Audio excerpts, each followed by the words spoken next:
The concept of time has been confusing to me ever since I stopped writing the date on the top of the page in secondary school. Even then, I could barely get my head around the changing of the months. I tried to remind my brain that we were no longer in September anymore, how many R's there are in February, and if April had 30 days or not. Weeks would masquerade as months, and Year 11 Tuesdays would last twice as long as any other day thanks to double maths. Back then I had a schedule. Monday morning started with registration, and I'd spend it with Max and Louis complaining about how boring Sunday was. That'd be followed by a double period of English where Miss Conahan could never get her mouth around my name. The Irish in her was too strong. Biology and chemistry all mixed together with religious studies until they formed PS2 evenings at home and the faux innocence of MySpace and deciding who'd be in my top 8 friends. I don't talk to many of them anymore. Our years faded away in weeks once we didn't have to wear a uniform anymore, and I started to lose track of time in sixth form.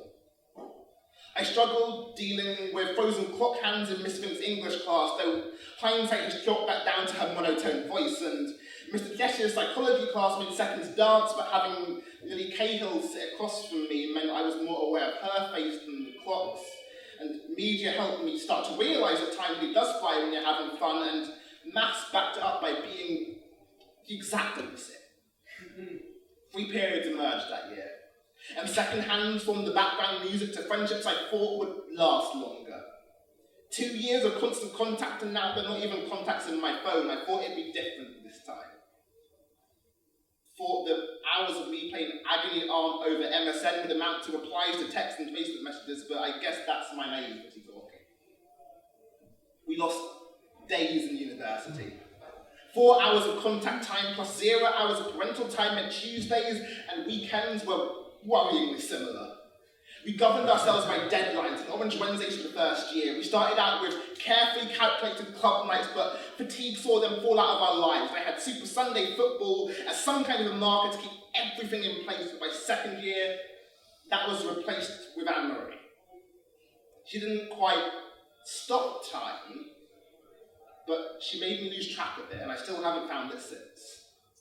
We'd spend lazy midweek weekends in bed before being productive on Sundays. We'd hate Thursday mornings as we actually had to get dressed then, but loved waking up on Mondays because that was the end of our week. It was only when we broke up that it sunk in that we spent 2.5 years in each other's time zones. It felt longer. I'm sure I misplaced a lifetime in us, but work calendars and time hop keep telling me I'm wrong. We could fit our relationship in the time we've not been together. Well, the good 24 months, anyway. Time has been kind to me since. It hasn't let me grab hold of it, but it's only left her in stray seconds that I just about catch. There's less now. She's still there in Ocarina and Adventure Time, but she's more pub quiz answers than bouts of nostalgia, more trivia than longing. She's been erased and replaced by week-long flings, and even with time on her side, I have to say they about match up to her. I think some might even win. I've stopped resting my importance on how long. Instead, I've been trying to focus on the intensity of it all, how much it means. Time's nice, but it's the feelings that last. That's why she didn't last. When I start losing memories, I think others will outlast her. The concept of time has been confusing to me, and I've lost it since her. I'd never been one for dates in the first place.